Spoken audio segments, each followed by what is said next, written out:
नमस्कार विद्यार्थी मित्रांनो, आज आपण बघणार आहोत प्रॅक्टिस सेट 8 याच्यामध्ये मल्टिप्लाय करायचे आहे हे सर्व इंटिजरचे. ओके, त्या अगोदर आपण काही रूल समजून घेऊया.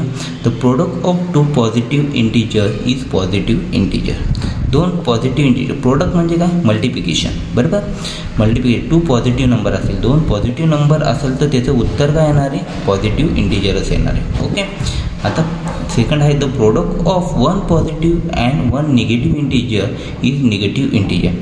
एक पॉझिटिव्ह असेल आणि एक निगेटिव्ह असेल. बघा, एक पॉझिटिव्ह एक निगेटिव्ह असेल तर उत्तर काय? निगेटिव्ह. एक निगेटिव्ह किंवा पॉझिटिव्ह असेल तर उत्तर काय येणार आहे? निगेटिव्हच इंटिजर येणार आहे तुमचा नंबर. ओके, आणि थर्ड पॉईंट आहे the product of two negative integer the positive integer is a positive. दोन निगेटिव्ह इंटिजर असेल त्याचं उत्तर काय येणार? पॉझिटिव्ह नंबर येणार आहे तुमचं. ओके, म्हणजे मल्टिप्लिकेशन करताना त्यांचं उत्तर पॉझिटिव्ह येणार आहे. पॉझिटिव्ह असेल तर पॉझिटिव्ह, निगेटिव्ह असेल तर पॉझिटिव्ह, आणि पॉझिटिव्ह निगेटिव्ह पॉझिटिव्ह असेल तर निगेटिव्हच उत्तर येणार. चला तर मग सुरुवात करूया मित्रांनो. 5 7 किती होतं तुमचं? 5 7 35. आता रूल्सप्रमाणे इथं काय मायनस असेल तर काय? मायनस असेल तर उत्तराला साईन काय ना? पॉझिटिव्ह, म्हणून आपण उत्तराला साईन काही दिले नाही. ओके, 35 राहून दिले. सेकंड आहे आपला 9 6 अगोदर उत्तर लिहून घ्यायचं, नंतर काय असेल ते साईन कशावर डिपेंड करतं आपण ठरवू. 9 6 किती होते तुमचे? 54. आता एका तरी नंबरला साईन निगेटिव्ह असेल तर उत्तराला साईन काय येणार तुमचं? निगेटिव्ह. लक्षात असू द्या. तर इथे काय येणार तुमचं? एका तरी डिजिटला साईन निगेटिव्ह. 9 4 किती होता? 36. ओके, झालं आन्सर. नंतर नेक्स्ट 8 7 इथे एक तरी डिजिटला निगेटिव्ह साईन येतं, तुमचं ॲन्सरला साईन काय येणार? निगेटिव्ह. 8 7 किती होता तुमचे? 56. ओके, नेक्स्ट आहे तुमचं 124 मल्टिप्लाय बाय 124. तर इथं उत्तर इथे खाली लिहितो मी, पेस नसल्यामुळे. 124च येणार आहे.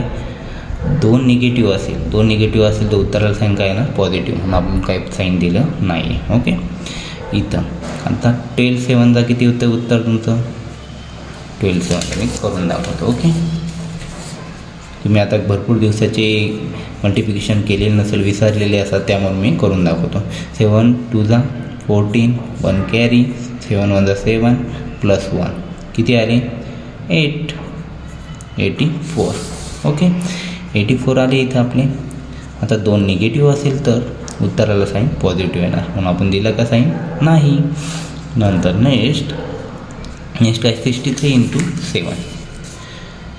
63 × 7 इथं तुम्ही साईन वापरायची आवश्यकता नाही आहे, तुम्ही ॲन्सर लिहिताना साईन वापरायचं. Okay, 7 3 21, 2 carry, 7 6 42, 42 plus 2 44. बरोबर, 441 इथं उत्तर आलं. 441 इथं उत्तर आहे. आणि दोन्ही निगेटिव्ह असेल तर ॲन्सरला साईन काय येणार आहे तुमचं? पॉझिटिव्ह. नंतर नेक्स्ट एक निगेटिव्ह असेल तर उत्तराला साईन तुमचं इथं निगेटिव्ह. नंतर 7 × 50. मोठं डिजिट असतं ते वरती घ्यायचं, छोटं डिजिट खाली घ्यायचे, म्हणजे इथं 2 डिजिट आहे, इथं 1 डिजिट आहे. ओके, 7 5 35, इथं 3 कॅरी, 7 1 7, 7 प्लस 3 10, 105. 105 तुमचं 5 उत्तर आलं. ओके, याला साईन काय? मायनस.